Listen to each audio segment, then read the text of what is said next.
ಯುವಕರಿಗೆ ಪತ್ರ ಬರೆದಿದ್ದಾರೆ. ಇವತ್ತು ಈ ಸಭೆ ಈಗಾಗಲೇ 11ನೇ ತಾರೀಕಿಗೆ ನಡೀಬೇಕಾಗಿದೆ. ಆದ್ರೆ ನನಗೆ ಸ್ವಲ್ಪ ಮೊಳಕಾಲಿನ ಸಮಸ್ಯೆ ಆಗಿ ನಾನು 4-5 ದಿವಸ ರೆಸ್ಟ್ನಲ್ಲಿದ್ದೆ. ಆದ್ರೆ ಅದು ಏನೋ ಅಪಪ್ರಚಾರ ಬೇರೆ ಬೇರೆ ಆಗಿದೆ. ರಮೇಶ್ ಜಾರಕಿಹೊಳಿ ಅವರು ಬೇಡ ಅಂದಾರ ಅದಕ್ಕೆ ಹೋಗಿಲ್ಲ.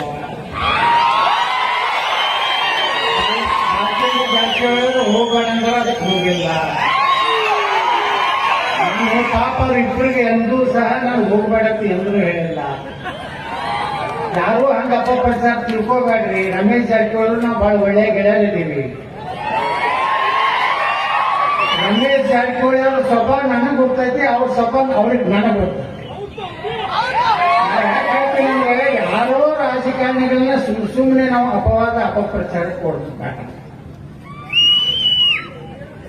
ಇವತ್ತು ನಾವೆಲ್ಲ ಕೂಡಿ ಭಾರತವನ್ನ ಇವತ್ತು ಹೆಂಗೆ ಒಬ್ಬ ಶ್ರೇಷ್ಠ ನಾಯಕನ ಕೈ ಭಾರತ ಕೊಟ್ಟಿವಲ್ಲ,